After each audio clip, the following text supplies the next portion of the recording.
Bom dia a todos. Então nós damos seguimento agora à aula de filosofia renascentista, né? Já vimos então os movimentos, o averroísmo cristão e o humanismo. Faltam outros movimentos no que diz respeito à filosofia renascentista, que conviveram mais ou menos na mesma época, inclusive na mesma época que o humanismo e o averroísmo também, né? Então, lembrando, né, o averroísmo ele veio de interpretações de cristãos sobre os textos do filósofo árabe Averroes, né, se desdobrando na medicina, né, se desdobrando também na questão principal desse movimento, que seria a imortalidade da alma, né, se a alma ela seria imortal ou não, né, se ela morreria com o corpo. Alguns, como Eliade Medigo, propõem a transmigração de almas, né, ou seja, a alma ela vai para outro corpo quando ela deixa um corpo morto, né, e o humanismo, né, que já tinha uma perspectiva mais antropocêntrica, ou seja, com mais centralidade na ação humana e no ser humano como sujeito de sua própria história. Além desses dois movimentos, impera também no Renascimento outros movimentos, a saber, um deles é o aristotelismo secular e científico. O aristotelismo secular e científico, ele diz respeito a uma retomada de Aristóteles sem necessariamente recorrer à questão cristã, né, ou à questão religiosa, embora alguns até tenham recorrido no caso. É interessante pensar nesse sentido que a escolástica, né, a filosofia medieval escolástica, com São Tomás de Aquino, Guilherme de Ockham, né, vários outros, os realistas, os nominalistas, né, entre tantos outros, eles buscavam resgatar o Aristóteles para o Ocidente, né? Lembrando que no Oriente, Aristóteles, principalmente a sua filosofia natural e sua questão metafísica, são muito importantes entre os árabes. No Ocidente há esse resgate de Aristóteles, mas Aristóteles vamos dizer, cristianizado, ou seja, busca-se uma explicação cristã dos textos de Aristóteles. O aristotelismo secular científico do Renascimento, ele já busca outra perspectiva, uma perspectiva mais materialista de Aristóteles, uma perspectiva mais descolada da religião cristã. Então, os dois principais representantes do aristotelismo secular científico são, ambos no caso italianos, né? Pietro Pomponazzi e Jacopo Zabarella. Pietro Pomponazzi, ele afirmava, né, ele fez uma oposição, uma crítica aos averroístas. Segundo ele, a imortalidade da alma é questão de fé. A filosofia, ou mesmo a ciência, não seriam capazes de explicá-las. Lembrando que a base do movimento averroísta era a questão da imortalidade da alma.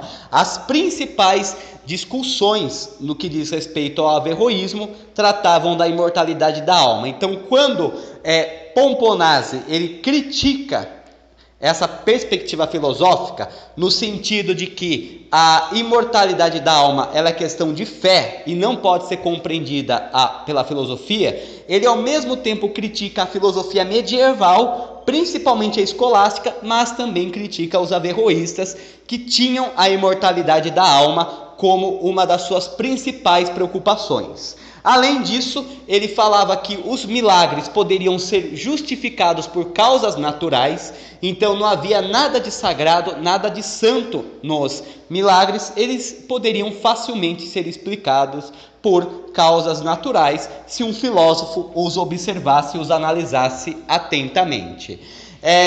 De qualquer forma, segundo ele, né, ele afirma que o intelecto ele não existe sem o corpo. Aí a gente entra numa discussão etimológica, tá? Basicamente, quando ele fala de intelecto, ele usa o termo mens, que em latim significaria intelecto, né?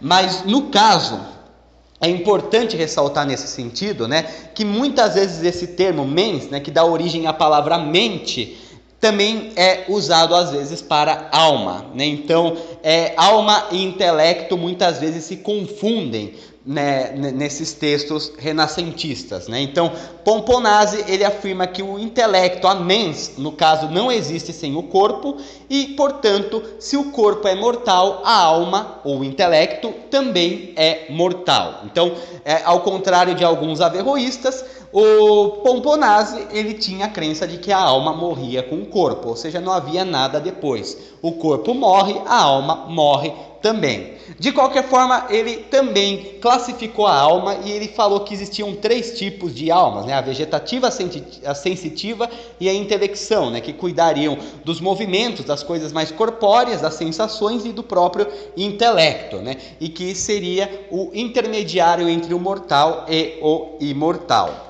O outro filósofo aristotelista secular é o Zabarella, né? Jacopo Zabarella de Pádua, no caso, ele defende o status científico da filosofia teorética natural, ou seja, a filosofia natural, ela tem uma característica de experimentação e de observação, né? Segundo ele, a ciência é que é de fato a contemplação da realidade, ou seja, a análise da realidade, a inspiração a partir da realidade, viriam da ciência e não da arte, como muitos humanistas defendiam, né? Já que os humanistas defendiam a arte como uma forma de contemplação. No entanto, para Zabarella, você tem a ciência como um meio de contemplar a realidade e não a arte, que seria apenas uma reprodução dessa mesma realidade, sem tentar uma compreensão mais aprofundada, né? Segundo ele também, a contemplação seria o objetivo máximo do ser humano. O ser humano, ele seria por natureza um ser contemplativo, um ser que se inspira, que tem ideias a partir da ideia que ele tem da natureza. No entanto, isso só seria possível com a ciência e não com a arte. Outro movimento renascentista de peso que vai surgir nesse período, principalmente no século XVI, é conhecido como Sociedade de Jesus ou Escola de Salamanca. São principalmente filósofos ibéricos, né, de Espanha e Portugal. No caso, a Sociedade de Jesus ou Escola de Salamanca recebe às vezes a alcunha de Segunda Escolástica. Por que Segunda Escolástica?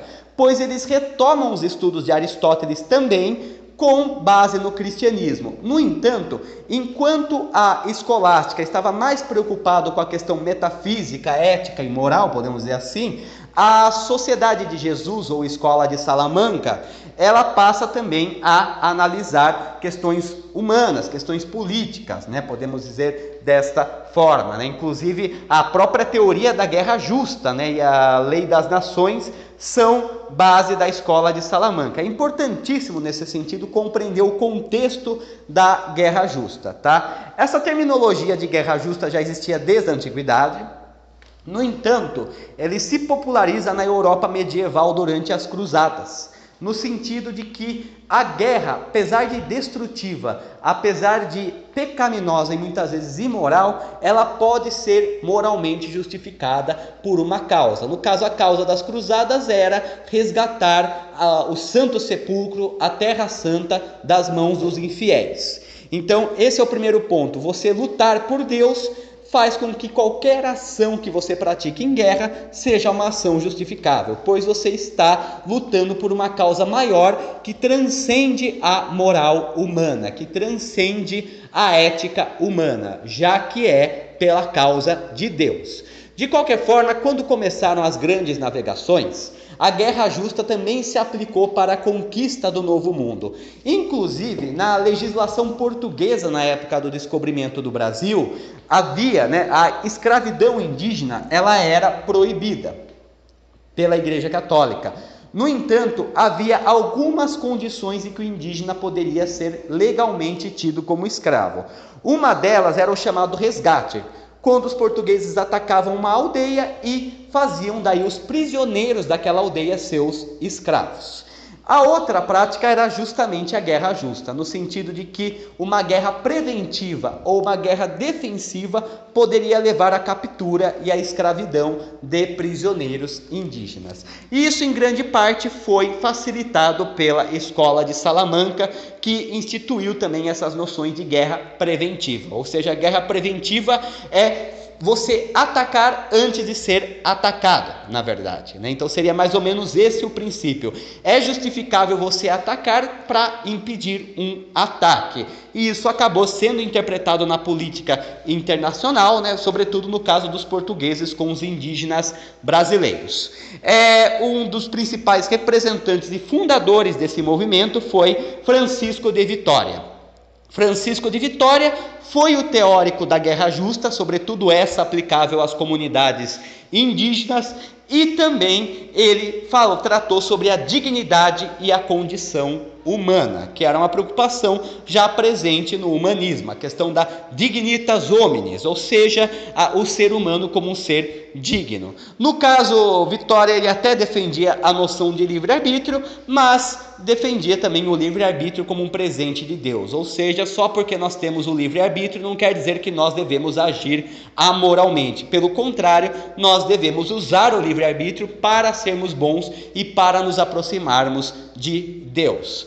Posteriormente a Francisco Vitória, nós temos o português, o português Pedro da Fonseca, conhecido também como o Aristóteles português, responsável pela tradução de várias obras do Aristóteles, do latim para, então, o português.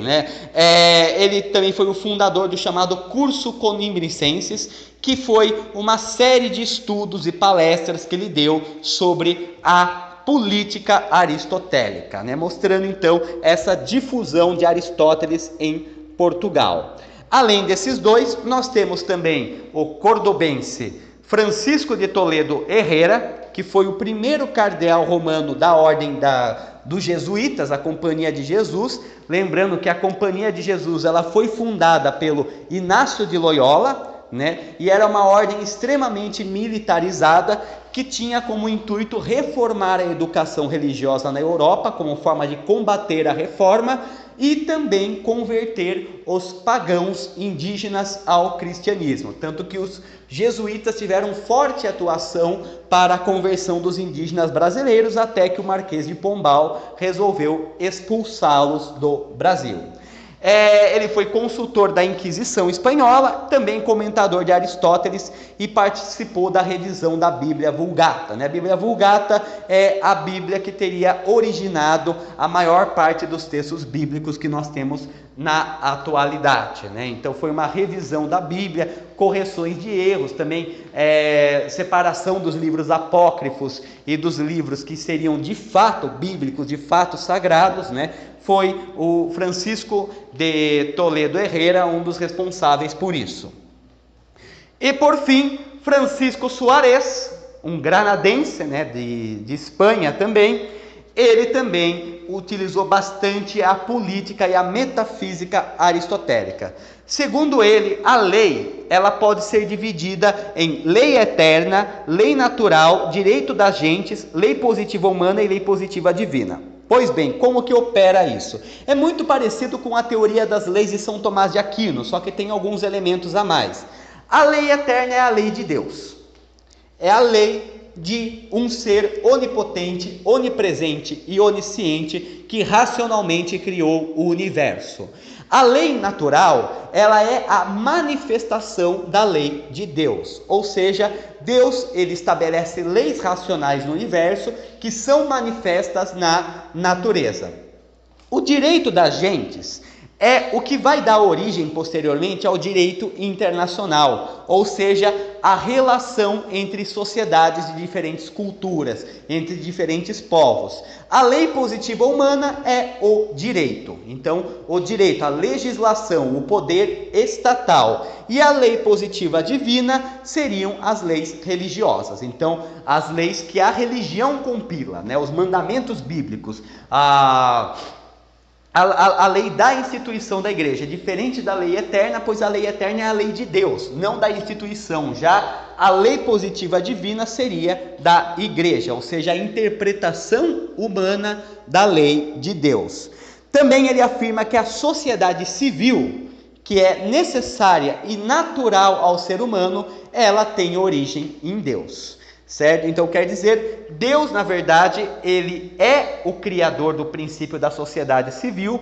No entanto, ele confere autoridade para uma liderança. Quer dizer, o poder se origina em Deus, mas não é Deus que exerce esse poder. Deus media à própria humanidade, à própria sociedade, o uso desse poder. Essa perspectiva vai ter muita influência em filósofos posteriores, a saber, por exemplo, o Jean Bodin e o Jacques Bossuet, que vão explicar a origem divina do poder real, mas também o Thomas Hobbes, a questão do contratualismo, ou seja, a sociedade como um contrato social. O poder vem de Deus, no entanto, o contrato quem faz é a própria sociedade, a partir de um chamado pacto de associação, em que você tem várias famílias, um elemento natural, um elemento divino, que convivem em um ambiente e fazem um consórcio político, fazem uma associação política. Para ele também, já que a sociedade política,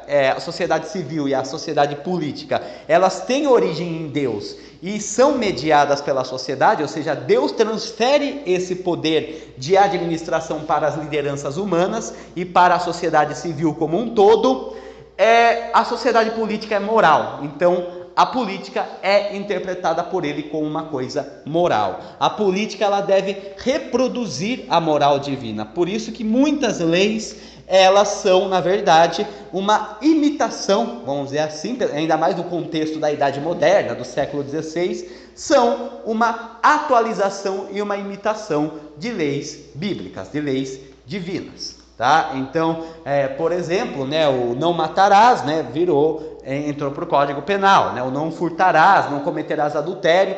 Todos esses mandamentos bíblicos, eles estão presentes na legislação dos estados, já que o Estado ele deve ser moral. Outro movimento que vai ter importância nesse período será o platonismo renascentista. É importante nós retomarmos que no começo do cristianismo, Platão teve uma grande influência. Então os primeiros filósofos cristãos, Filon, Orígenes e mesmo Santo Agostinho, eles tiveram como base Platão e uma interpretação traduzida de Platão, além do fato de uma interpretação cristã de Platão, no qual o mundo das ideias, na verdade, seria Deus. Deus seria a própria iluminação, vamos dizer assim, que nos iria nos livrar das ilusões da caverna, das sombras da caverna. Depois, com a escolástica, o Platão ele é bem pouco utilizado, embora São Tomás de Aquino concilie o pensamento platônico ao pensamento aristotélico, mas no Renascimento Platão também retorna, principalmente com o evento da fuga dos sábios bizantinos para a Itália. Então, como que ocorre esse contexto? O Império Bizantino, o antigo Império Romano do Oriente, ele durou durante praticamente todo o período medieval, sendo uma grande força política e multinacional. No entanto, a partir do século XI e XII, ele começa a entrar em decadência e perder seus territórios, para cruzados, para árabes, para eslavos também. No século XV, o Império Bizantino basicamente se resumia a Constantinopla, sua capital, a atual Istambul, na Turquia, e algumas regiões arredores.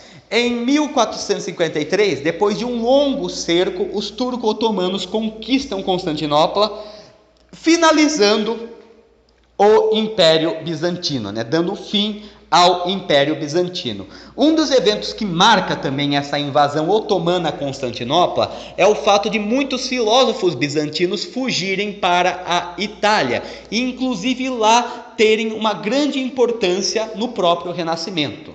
E o Platão, ele era bastante discutido no Império Bizantino, enquanto na Europa Ocidental ele já não era tanto.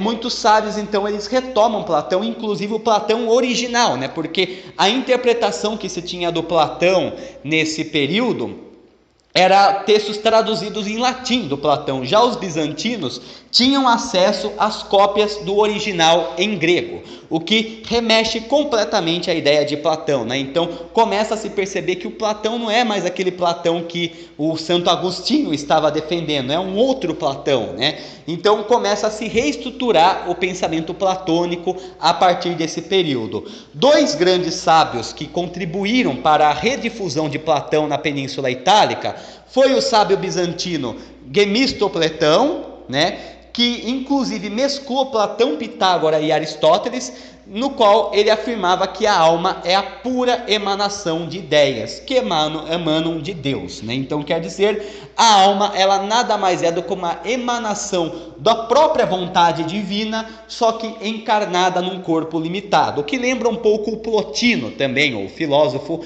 helenista, que teve uma interpretação similar a essa. E o outro era também bizantino, né, mais especificamente do Império de Trebizonda, né, um dos estados sucessores do Império Bizantino durante a época das invasões otomanas, que defendeu que Platão e Aristóteles não eram contraditórios, muito pelo contrário, o pensamento de dois eram complementares. Além também de ter defendido a unificação de todas as igrejas cristãs. Devemos lembrar que anteriormente, cerca de 500 anos antes, 400 na verdade, né, ocorreu o chamado Cisma do Oriente, no qual os patriarcados cristãos de Roma e Constantinopla se opuseram, se dividiram, dando origem à Igreja Católica Romana e à Igreja Ortodoxa Grega. Basílio Bessarion, ele propôs um projeto de reunir essas duas igrejas cristãs. No entanto, esse projeto foi rejeitado por rivalidades dogmáticas e também rivalidades políticas. Nós temos também, fora do Império Bizantino, entre outros filósofos platonistas, nós vamos ter o Nicolau de Cusa, que também é considerado um humanista, né? Bem curioso que alguns desses filósofos eles estavam presentes em mais de uma escola, em mais de um movimento. Então, o Nicolau de Cusa, o alemão no caso, né? Na verdade o nome dele é Nicolau de Cus, né? Cus seria por conta da cidade de nascimento, Bernkastel-Kues, né? No Sacro Império Romano Germânico. Ele defendeu, entre outros pontos, a ideia da cooperação como uma forma de alcançar a elevação do ser humano, ou seja, o ser humano que coopera com a sociedade, que coopera entre si, ele é um ser humano elevado, né? E também diferenciou o saber intelectual do saber racional. Segundo ele, o saber intelectual é uma noção mística de Deus, enquanto o saber racional é mais preso aos sentidos. Isso, inclusive, vai ter um desdobramento posteriormente, que vai ser o grande embate entre racionalistas e empiristas, né? Os racionalistas vão considerar que existem ideias inatas, ideias com as quais nós já nascemos, que nós não adquirimos e que são as ideias legítimas. E como nós já adquirimos, elas iriam de Deus. Já o saber racional, a sensibilidade, é o conhecimento aprendido pelos sentidos, que vai ser defendido pelos empiristas. Uma coisa que nós iremos ver numa aula posterior. Segundo ele também, Deus seria a solução para todas as contradições, e também ele foi crítico ao geocentrismo, a ideia de que a Terra é o centro do universo. Segundo ele, se o universo seria infinito e limitado, ele não pode possuir um centro, então não teria como a Terra ser o centro do universo. Ele também, em De Conjecturis, um texto de 1443, ele afirma que o homem é um Deus em seu sentido absoluto, porque é homem, mas é um Deus humano, no sentido de que o ser humano, ele é uma criação de Deus à sua imagem e semelhança, e ele também reproduz o poder criador de Deus. Ele desenvolve tecnologia, ele desenvolve as artes, a contemplação, a ciência. No entanto, ele não é tão potente quanto Deus, mas ele seria, vamos dizer assim, o ser humano seria um Deus em miniatura bastante limitado. Outros platonistas também que nós temos, Marcílio Ficino, florentino, né, da Itália, ele também é difusor das obras de Platão, né? Ele afirma que o ser humano procura atingir, através da imaginação, da razão e da mente, a autoconsciência da divinização e imortalidade do ser humano. Ou seja, a ideia de que o ser humano, na verdade, né, ele sendo imaginativo, ou seja, ele imaginando, ele contemplando, ele pensando a partir da razão e sintetizando esse pensamento a partir da mente, ele, na verdade, é um ser autoconsciente e que pensa, inclusive, na sua própria imortalidade. O ser humano, ele pode não ser imortal. Um ser humano não é imortal, mas a espécie humana e o conhecimento humano serão perpétuos, segundo Marcílio Ficino. O agir humano, nesse sentido, é a presença divina de um intelecto, uma mens, na natureza. Outro representante que também é um humanista, no caso, é o Giovanni Pico della Mirandola, né? De Mirandola, italiano.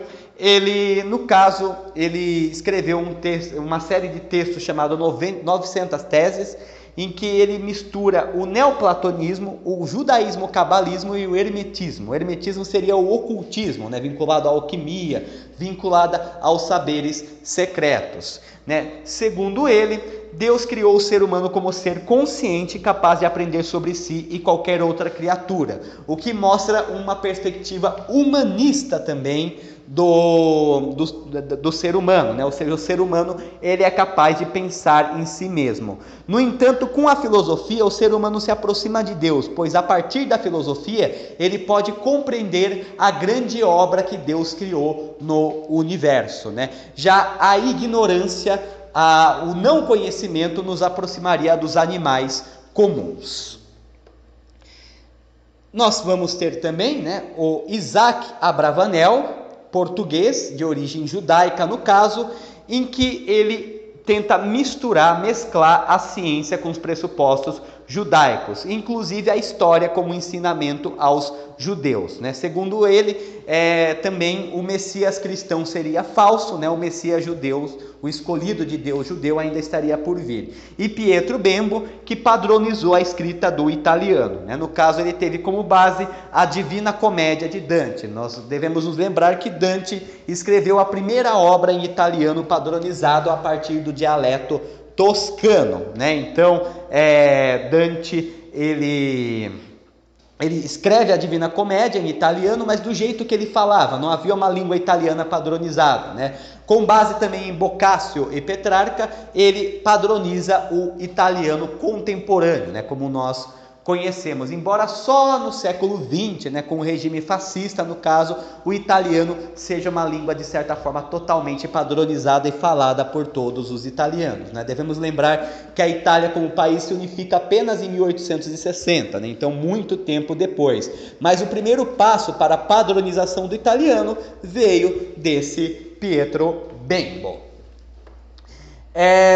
Nós vamos ter também o resgate do helenismo, né, as escolas helenísticas no caso, a saber, o estoicismo, o epicurismo e o ceticismo principalmente, né? O estoicismo, só para retomar, é aquele posicionamento filosófico que busca a ausência de perturbação, ou seja, a ataraxia, né? O que seria essa ausência de perturbação? Seria basicamente o uso da filosofia para minimizar o sofrimento. Então, uma pessoa muito racional, uma pessoa muito sábia, ela não vai ter tantas preocupações. Ela vai simplesmente aceitar a realidade em que ela vive. A partir da filosofia, você pode compreender como as coisas funcionam e aceitar mesmo os destinos trágicos, assim como os antigos, né, Zenão e Sêneca. Um dos grandes representantes do estoicismo renascentista foi o escritor, né, Francesco Petrarca e Justus Lipsius. O epicurismo é baseado na busca do prazer, né? Então o epicurismo ele busca muitas vezes o prazer como uma forma de ausência de sofrimento. Então o ser humano ele deve aproveitar a sua vida, ele não deve ter preocupações, ele deve simplesmente curtir. É claro que aí nós vamos ter um erro de interpretação, pois os epicuristas antigos eles não defendiam o hedonismo. O hedonismo é o prazer material contínuo. Os epicuristas antigos defendiam que o hedonismo levaria ao vício e o vício levaria ao sofrimento. Por quê? Porque quando você é viciado em alguma coisa, você sofre na ausência dela. Então, a interpretação epicurista era mais moderada, ou seja, você deve buscar o prazer, mas um prazer mais longevo e também um prazer mais moderado, evitar os vícios, evitar o desequilíbrio. No entanto, o epicurismo renascentista, ele muitas vezes tende ao hedonismo, ou seja, a busca pelo prazer imediato e pelo prazer material. Então, os principais representantes do epicurismo renascentista são Poggio Bracciolini, Francesco Filelfo e Cosma Raimondi. Então, para eles, né, o prazer ele vem tanto do corpo como da alma e que o prazer cristão é mais agradável do que o pagão. Então, o mesmo se dedicar a Deus poderia ser considerado como um prazer para esses nomes. E o ceticismo, né, que é a ideia da impossibilidade de se chegar a um conhecimento definitivo. Os céticos antigos, no caso, eles negavam qualquer verdade absoluta, mas eles não deixavam de procurá-la. Então, quer dizer, é impossível se chegar a uma verdade absoluta, mas a gente pode saber um pouco mais sobre as coisas. Nós nunca saberemos sobre a totalidade das coisas, mas nós podemos saber o máximo, né? Essa postura, né, de Pirro de Elis e Timon, né, na antiguidade, ela é retomada no Renascimento por Pico della Mirandola também, Francisco Sanches, Michel de Montaigne, né, que escreveu os ensaios, né, aquele sobre os indígenas, né, em que ele relativiza a noção de civilização, e Agrippa von Nettesheim. Tá? Então, é uma crítica a verdades universais. Além, naturalmente, desses filósofos, né, cada um voltado às diferentes escolas, diferentes movimentos, muitas vezes a ressurreição e a readaptação do pensamento antigo, platônico, aristotélico ou mesmo helenista, nós vamos ter também uma característica muito marcante do Renascimento, que é a filosofia natural, né, que é vinculada à ciência. Basicamente, a filosofia natural é a ciência desse período, já que a ciência propriamente dita, com métodos rígidos, eles vão surgir basicamente a partir do iluminismo, principalmente no século XIX, né, com o positivismo, que nós vamos ter uma configuração de uma ciência separada da filosofia. Então, os cientistas desse período também podem ser considerados filósofos, pois eles eram questionadores especulativos, mas também usavam o método de observação e experimentação aristotélica.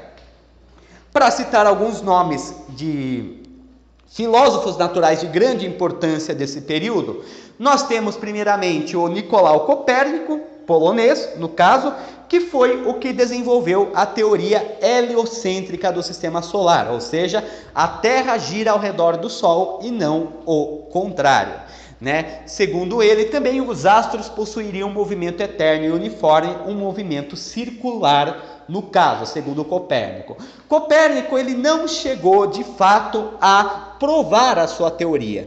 A partir da observação dos astros, ele conseguiu especular a respeito do heliocentrismo, mas o único que conseguiu de fato observar e perceber esse movimento de forma científica foi o Galileu posteriormente. Nós temos também o Bernardino Telesio, de Nápoles, né, que falava de compreender a natureza a partir das leis universais, influenciando inclusive o pensamento de um filósofo inglês, né, o Francis Bacon, né, o fundador do empirismo. Segundo ele, há uma diferença entre matéria e força, já que para ele a matéria ela preenche o espaço e a força ela é invisível e cria movimento.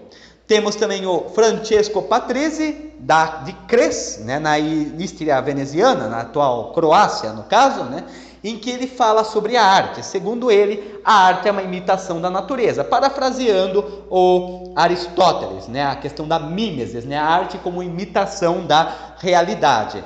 E, segundo ele, Aristóteles demonstrava uma oposição ao cristianismo, enquanto Platão se vincula ao cristianismo. Para ele, a origem de tudo, o início da realidade, seria a luz. Não apenas biblicamente falando, né, já que no Gênesis afirma-se que a primeira criação de Deus foi a luz, mas também cientificamente é a luz que gera o calor, a fluidez e todas as outras operações químicas. Aí nós temos o Giordano Bruno. O Giordano Bruno, ele vai ser uma radicalização desse processo da filosofia natural, né? Giordano Bruno não apenas defendia que a Terra não era o centro do universo, como também o universo era infinito, como ele chegou a propor que com a infinitude do universo existiriam outras estrelas como o Sol e planetas como a Terra. Isso pegou muito mal na época dele, pois ainda a igreja tinha muita força, né? E eles não deixaram sequer o Galileu publicar que a Terra orbitava o Sol, né? Já imagina pensar, né, que a criação não é uma exclusividade da Terra ou dos seres humanos, e sim que existem formas de vida alienígenas em outros lugares. Isso daí deu bastante problema para ele, não é à toa que ele foi condenado à fogueira pela Inquisição. Além disso, ele também propôs que todos os seres vivos, incluindo os animais, têm alma, algo que era bastante discordado na época, já que se falava que a alma era um dom de Deus apenas para o ser humano. Tommaso Campanella foi um escritor político, no caso, que escreveu um livro chamado Um Estado Perfeito, governado pelo príncipe Sol, e que teria como conselheiros Pom, a potência, Sim, a sapiência ou a sabedoria, e Mor, o amor, que seriam seus conselheiros. Nessa utopia, os cidadãos seriam todos racionais, todos teriam consciência política e participariam da política.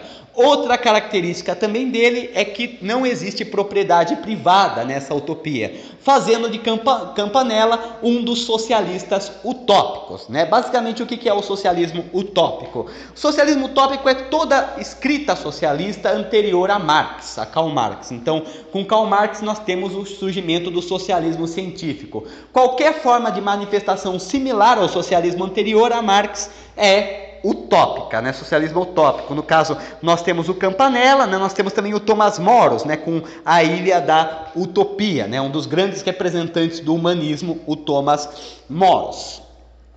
E por fim, né, nesse primeiro momento, nós temos também duas mulheres que tiveram uma grande participação nessa filosofia natural nesse momento. Uma delas é a espanhola Oliva Sabuco. A Oliva Sabuco, ela é pioneira nos estudos de doenças psicossomáticas. Isso é muito curioso, né? Porque a questão das doenças psicossomáticas é uma coisa que só seria desenvolvida na virada do século XIX para o XX com a psicanálise. A ideia de que a mente ela pode influenciar a saúde corporal. De qualquer forma, Oliva Sabuco ela já afirmava sobre isso no século XVI, na Península Ibérica. Segundo, ela também escreveu um tratado propondo melhorias sanitárias para prevenir enfermidades, como por exemplo a peste negra, né, que teria sido causada em grande parte por conta da falta de condição sanitária nas cidades medievais. Segundo ela, as doenças do corpo afetam a mente e vice-versa, né? E no caso, os afetos individuais, eles têm uma importância fundamental para a ação humana. E posteriormente a ela, Margaret Thomas Cavendish também revolucionou com seu modelo vitalista, né? Na ideia de que toda a vida deve ser valorizada. Inclusive, ela foi uma das pioneiras do movimento de libertação animal, né?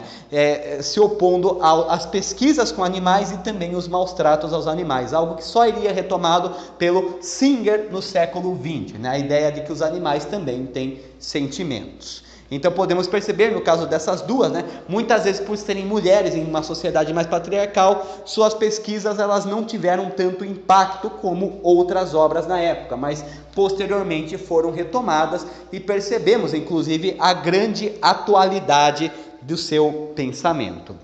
Então, com isso, né, nós concluímos a aula de filosofia renascentista, abordamos então os principais movimentos, suas principais diferenças e suas principais características.